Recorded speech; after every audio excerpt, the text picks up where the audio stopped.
All right, everybody, and we are back. I hope everybody is as excited as I am for our next run.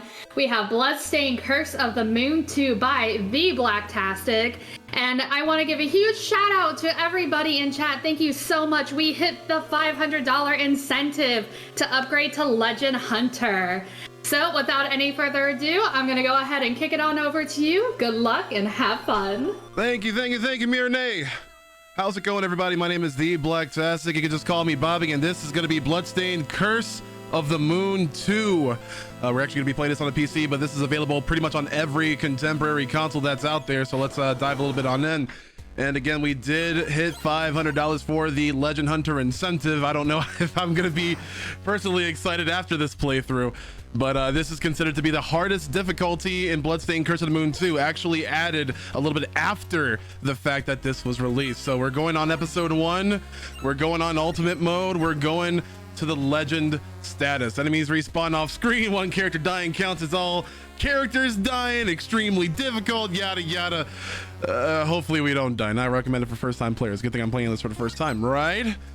All right, let's get the timer. Let's get the timer counting on down from 5, 4, 3, 2, 1, go. Bunch of lord, bunch of lord, bunch of lord, bunch of lord, bunch of lord, bunch of lord, and we don't need any of that. All right, okay. Bloodstained Curse of the Moon 2. That's right, 2. The sequel to Bloodstained Curse of the Moon 1. Probably one of the greatest indie game titles, indie game action platformers that I've ever played in my entire lifetime. This amps it up by about 1,000 in what you can do, the friends and allies that you can recruit along the way. And now Legend Hunter, well, if you've never seen a Bloodstained Curse of the Moon 2 run before, for Legend Hunter, there's going to be a lot more enemies on the screen, like a lot more enemies on the screen, even some random ones that might pop up, and I might have to break out of my usual routine and all that stuff just to sort of like avoid them or slice them whatsoever.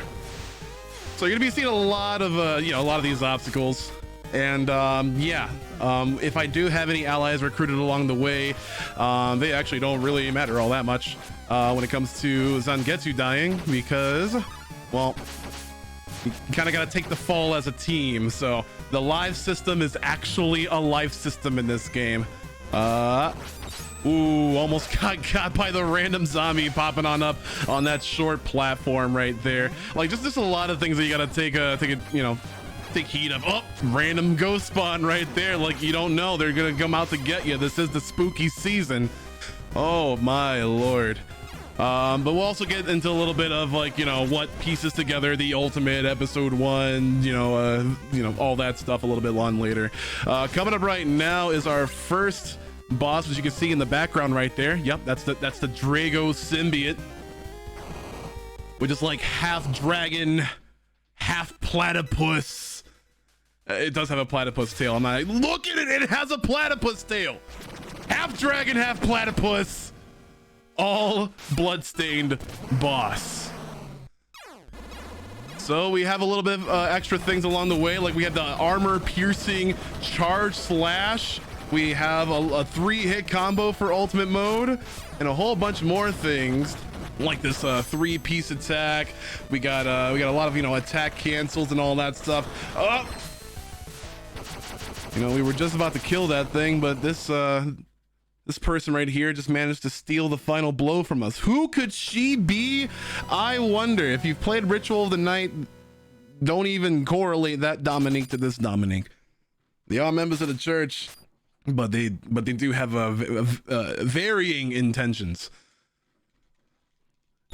But unlike in Curse of the Moon 1, where you have like the option to recruit or kill or do whatever you want with your allies, episode 1 forces you to take all of your allies with you, and that's not necessarily a bad thing, especially when it comes to Legend Hunter mode. But you'll begin to see a little bit of the teamwork making the dream work here. Dominique is actually really similar to Miriam in a way, in respects to her having a long range attack. She does have a higher jump arc than Zangetsu and, you know, pretty much the rest of the cast. Though she does not have the ability to slide under obstacles. That's actually Miriam's job. But she does have, we can still take advantage of these swap hops like we could in the original Curse of the Moon 1. We can use Zangetsu's double jump ability and just kind of like chain that alongside the switches to make even higher heights achievable.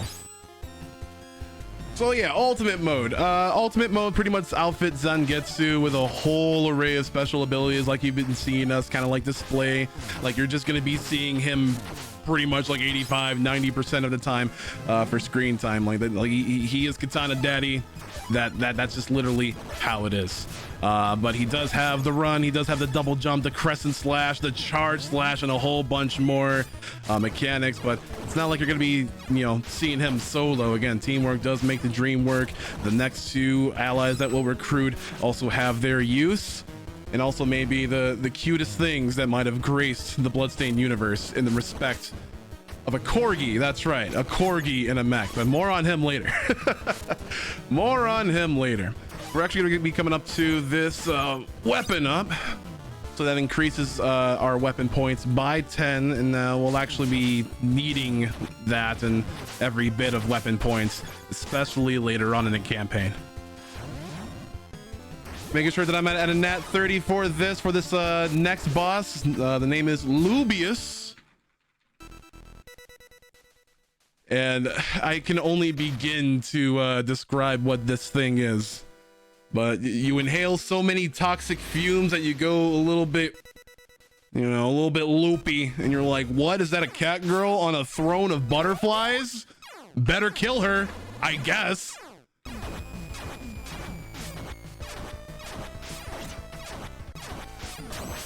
And you're like, what? That's not cat lady. That is big fungus. Oh, but as we are about to get blown to bits, now we get the gunslinger on the scene, Robert, aka the wielder of the big gun. That's right, the BFA, aka the BAG, aka La Arma. You gotta love it. Again, as we're recruiting these folks and getting into the next gameplay, again, thank y'all very much for getting this event over $2,500 raised. Absolutely incredible, especially meeting this Legend Hunter incentive. Absolutely incredible. If we can get up to higher heights and smash some goals and milestones while we're at it, there's still a whole bunch of marathon left for Game Over Cancer. You still got, I mean, this is pretty much the beginning of the Bloodstained Vania block. You got a double dosing of Super Castlevania 4. You got some CV3 as well. Local CV crew is going to show up. So if you cannot wait to be entertained by any of that, oh, and we definitely got that special Metroid Dread as the finale. You definitely want to show your excitement and also give a little bit back, benefiting the Canadian Cancer Society. There you go, right there.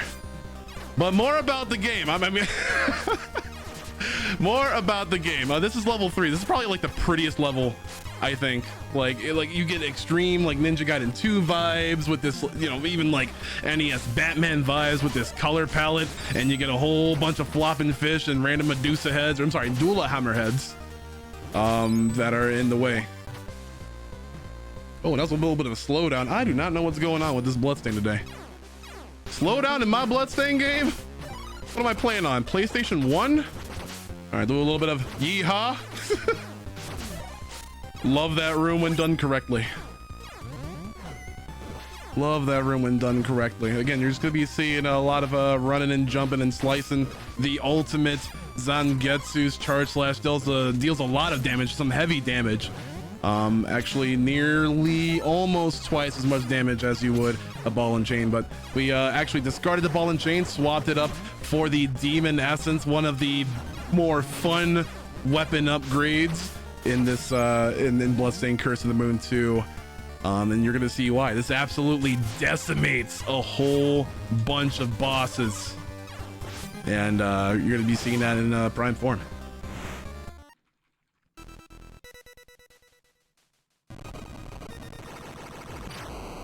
Speaking of uniqueness, here comes the Gladiator Dozer and its flaming apparatus. Oh no. Now this guy's a little bit more of a threat in episode 2, but as we get this going on, you know, this Ninja Gaiden 1 to the flaming apparatus, chopping that up, Swiss cheese it. We got to make sure we get rid of our weapon points, because that that decreases the countdown the more net and zero it is. And here we go. Who could that be? Who could that be? Who are you piloting this mech? This orbital frame. It's a puppy. No, look at the puppy. Don't look at the puppy. Definitely the goodest boy, since he saved me from certain death. So yeah, Bloodstained Curse of the Moon 2 just kind of throws a whole bunch of curveballs. You see in the intermission, there's the hot spring scene. It's like anime filler, you know. It's like anime filler. What I like about Bloodstained Curse of the Moon 2 is that it, you know, like there's a lot of varying locales to it. Like, you know, Bloodstained Curse of the Moon 1 was like extremely like, you know, by the book when it comes to being a spiritual successor to Castlevania. It's like, okay, we're gonna go to this castle, right? And that's pretty much it. You know, like we'll take the ship to go to the castle. But here you kind of like traverse like an entire country's worth of locales here. And I really hope these still are able to show up in Ritual of the Night 2 to see that realized in a high graphical fidelity. You know, I really do like the you know, the thought of them, you know, them being, you know, two distinct universes and all that stuff.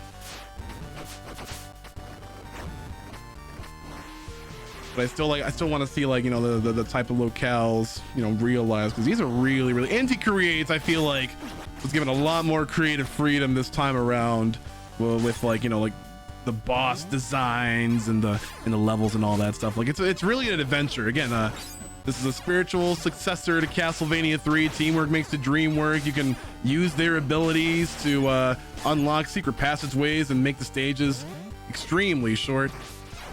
You might even want to go off the beaten path for some certain episodes to fulfill some certain requirements that I won't talk about, because I did that once before and I'll never do it again.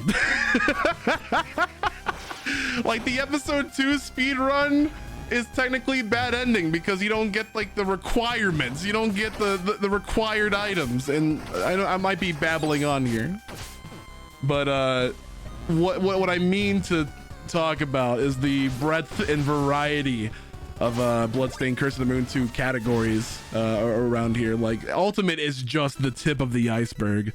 There have been a lot of people and very dedicated members of the community going through a lot of normal, a lot of solo speed runs. A lot of information's compiled in on the Discord, on the SRC as well. Like if any of you have an interest of like a really indie retro-esque platformer, Bloodstained 2 is definitely a golden ticket to it. Like there's a lot of ways you can have fun with this. Unless you want to play solo Robert. I don't know why you would want to play not solo Robert. If you want to play like solo Alfred or something like that, I mean, I got nothing for you. I only the most only the most mad would be able to take that on, but who knows? I'm just a simple speed runner. I just like to go bzz, and I like to kill bosses quickly. Thus me playing in ultimate mode. So that boss was Vetbar. You actually, they were actually the first boss that you would encounter in Bloodstained Ritual of the Night. And it's really nice that they kind of like mixed it up with a second form and all that.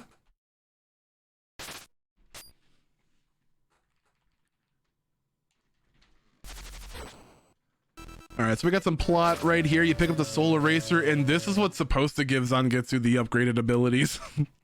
but we already have them. Yep.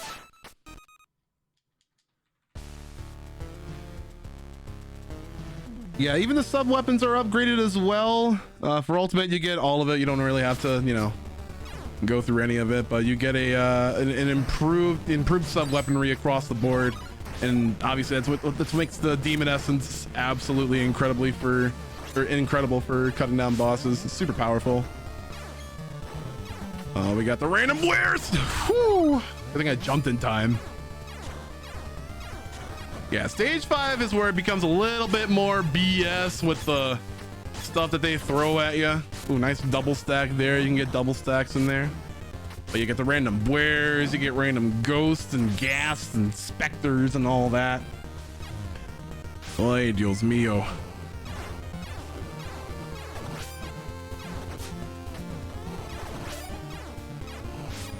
The charge slash is really good at like destroying any sort of projectiles, obstacles. Like they really try to make it like the all-in-one tool, which it pretty much was in Curse of the Moon 1. Because in Curse of the Moon 1, the charge slash was like in ultimate mode only. Like you couldn't, like there wasn't any there wasn't any like styles or difficulties as you see them now. I gotta be really careful. There we go. Demon essence almost ran out. More wares, do a wiggle here, a little manipulation. In Legend Hunter, the environmental hazards always hurt a little bit more too, I've come to find. Ooh, very nice damage stacks there. That's why playing this in episode 2, I absolutely would not recommend. Yeah, because again, when any one of your teammates dies, like that, you know, definitely costs a life, and actually your sub weapons are reset as well. So like when you're kind of like getting stacked up with your sub weapons, especially when Zangetsu has that demon essence, you definitely don't want to stop that momentum, not at all. Coming up is Lava Mandra, and this becomes to be, or this is starting to be a more RNG intensive portion, like the mid to late game, because a lot of seconds could be gained or wasted based on any of these. See if I can get some double stacks here. I really like that top right. This is a little bit harder to get a double hit on. You have to jump to the left and then swing to the right. All right, heads or tails. Ooh, marathon luck. Let's go. Let's go marathon luck. Still got to be careful. One thing that I forgot to mention when it comes to Legend Hunter, so like these bosses do a little dance before, you know, they're actually dead and whatnot, and some of them, their attacks could, desperation attacks could hit you, hurt you, but in Legend Hunter mode they can just outright kill you. So you got to be really careful. Really careful to not stand in the lava, or like, you know, be really wanton about your health, because in the later bosses, the desperation moves become a little bit more difficult to evade, especially for one stage 7. It's not over yet. This is the let's go to a museum episode. We're not done with that filler arc yet.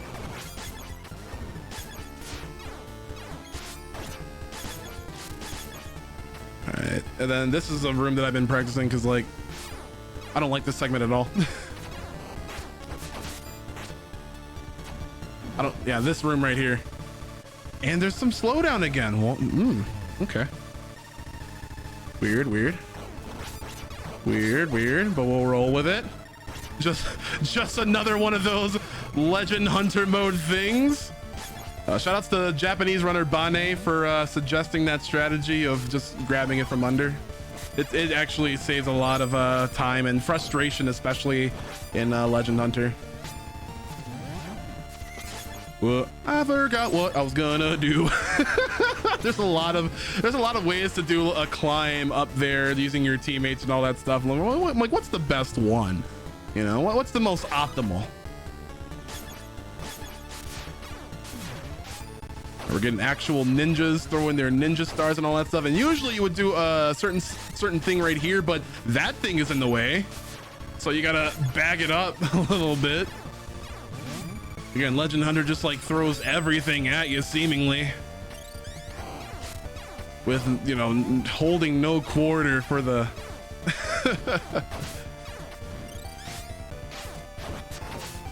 Oh, and body contact damage on that thing kind of hurts. One thing that you also might notice is that there's an actual time limit. That's right, there's an actual time limit with these. Starting at 999 seconds. I don't know if you still need that sort of time. Hold on, 1, 2, 3. Okay, cool. But it's okay. We got the demon essence. We got the on the way. We're gonna pick up a couple of things. One thing just for marathon safety. Another is a necessity for Robert. So we're gonna grab that good old gunslinger. I don't know what they actually call it. I'm sorry. They put this thing in the way too. And now is one of the most RNG intensive bosses of the game, Titan Kamoon. Titan Kamoon is just incredibly frustrating, but let's see if he'll get a right pattern. He'll swipe from left to right. Let's see if we get the right swipes. Oh no, we get mid right. Uh-oh. But I'm not, am I not gonna go for the backup? No, I'm probably not gonna go for the backup.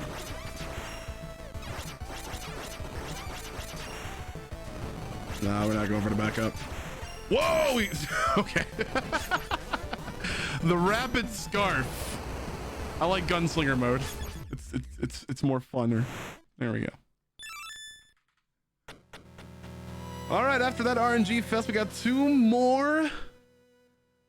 And then we're done. And then we'll get some more CV block rolling again. Less than $30 away from 2,600, y'all. Exclamation mark D in the chat. Get that donation link going, por favor. It'd be rad if we hit 26 hundo raised.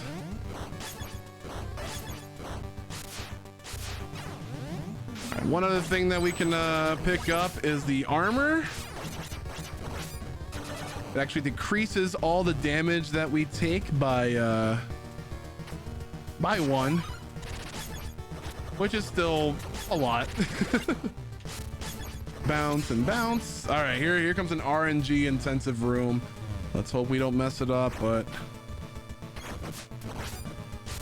if you thought the rotating platforms weren't enough, you got Medusa heads to contend with. But it's a good thing that that's the only room that we'll have to worry about. That's right, we're going up. We're going up, and you're like, what? That's right, a new route, new album. And with teamwork making the dream work, we climb that wall.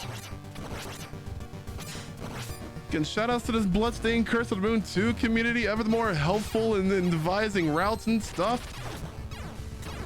I feel like a lot of us have gotten a hand in, you know, strat development, routing and whatnot.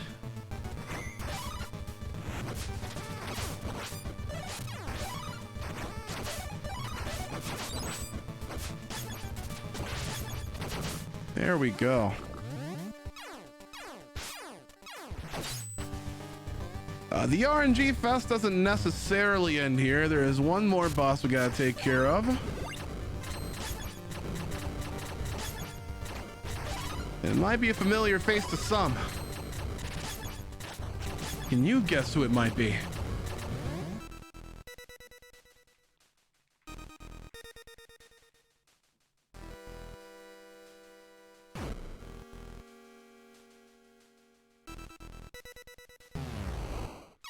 What? It's Gremory. What the f? I mean, didn't we we killed Gremory in Curse of the Moon 1. Like what is this? You know, See, I feel like we've been conned. Like the Gremory that had been sent down to us before could not have been the Gremory that we face now. Or are they both clones? What is this? Find out on the next episode of Dragon Ball Z. I mean, this one seismic tosses a moon at us. Like, how is that? Like, how? What explains this? It looks like you're just gonna have to play. You're just gonna have to play Bloodstained Curse of the Moon 2 and find out through all 4 episodes. You know. And then we cut the moon. I mean, like, how many moons? I mean, let's not really answer that question. But you know what I mean.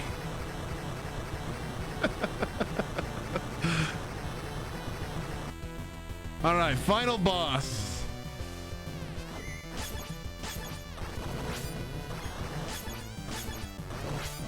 Ooh, that's fine. Oh, but the random ghosts. Oh, I might get nicked here. Okay. So stage 8. It's kind of brutal because you have to keep note of your resources, your weapon points and whatnot, especially for the end. So teamwork definitely makes the dream work, and just like having people share the pain so people can be topped up on life bars, you know, things like that. So we got the demonic termites coming after us. And again, it might be a little bit more bitrate vomit because oh no! Hachi, no! What happened? Oh, Hachi.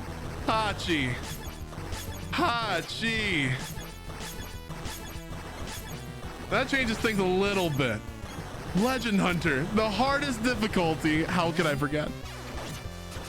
You get in such a groove, you get legend hunted. It's okay, we're still gonna make underestimate. We'll still make underestimate. We're a bit on par. Not ahead on par. Like this isn't like PB pace or anything. Obviously I died, but we can still recover extremely quickly just because of the nature of the last couple of rooms.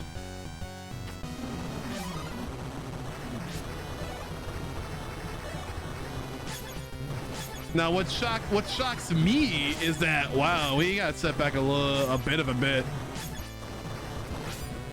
But again, this is what Legend Hunter entails. Like things do more damage.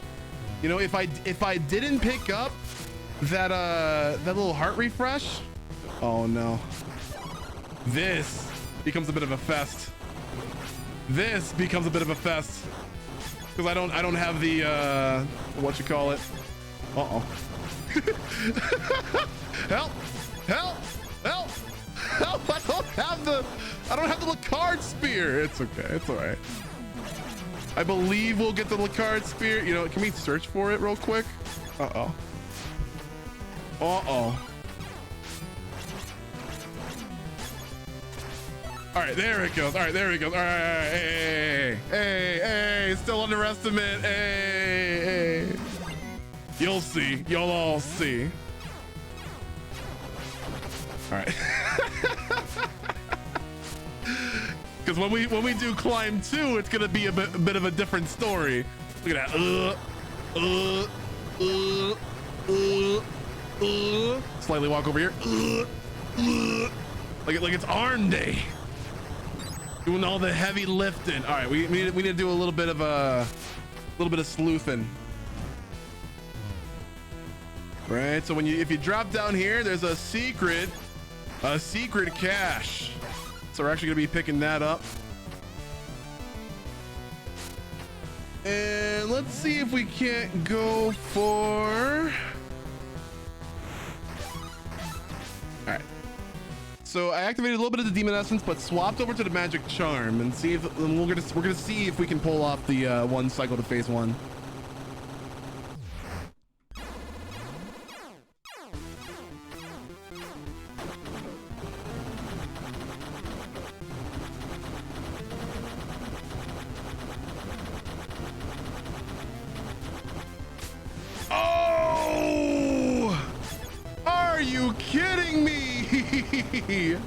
One hit away from the one cycle. Unlucky. Unlucky.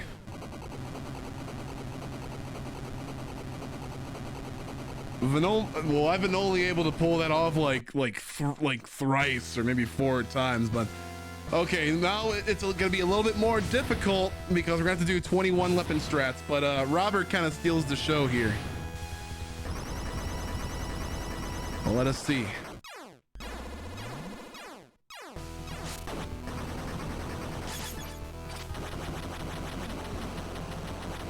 So we're gonna do some gunslingers.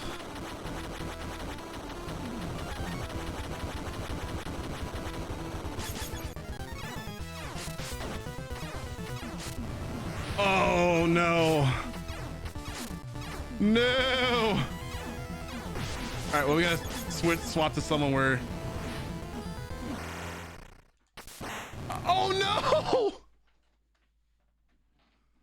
Oh no. My plan. It's all been ruined. Oh no. Legend Hunter strikes again for one final act. Legend Hunter, how could you? How could you do this to me? It's all right, we'll do another 24 strat, or a 24 strat instead of 21. Extra damage. Extra damage. You gotta account for it. All right, let's do 24 strats. Still similarly close. Man, it's gonna be an underestimate too.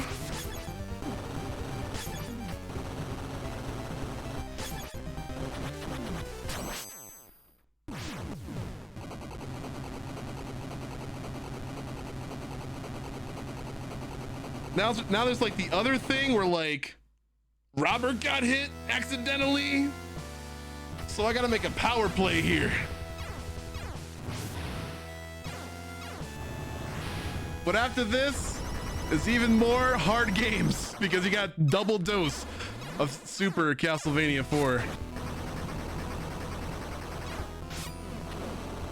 All right, we actually gotta do it that way.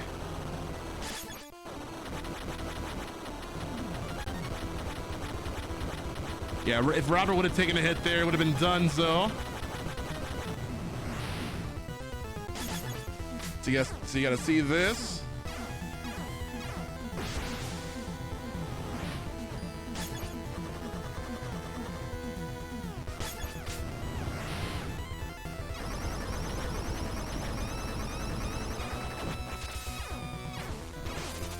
All right, time.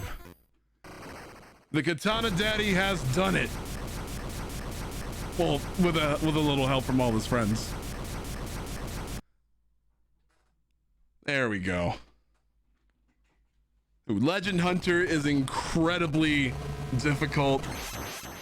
The extra damage, the punishing setbacks, but still around 30 minutes. It's doable. I actually forget what my top time is, but I think we're almost to 26. Almost to 26 of PB. Y'all, thank y'all very much for tuning on in. Really appreciate y'all. Again, there's a whole bunch of more categories, whole bunch of more ways to play Bloodstained Curse of the Moon 2. If you're ever interested, hit up Strizer, hit up the members of the speedrunning community on the Discord, on the SRC. There's a whole bunch of guides and resources there. But yeah, that's gonna be it for me, and that's gonna be it for the Corgi and Robert and Zangetsu. We're gonna be seeing you soon, though. Hopefully we get some more developments on more Bloodstained games. But again, Super Castlevania 4 coming up next. You don't want to miss it. Thank you so much, and GG on that awesome run. And yeah, like he said, everybody stick around. We're going to take a quick break, get everything set up for Super Castlevania 4, running by Kenshin Track. So definitely stick around. Definitely check out, our awesome rest of the schedule for the day, !us for that. And then don't forget that this is a charity marathon and we are ever creeping closer to that $3,000 goal. !D to get that donation link. And we'll be back in just a moment.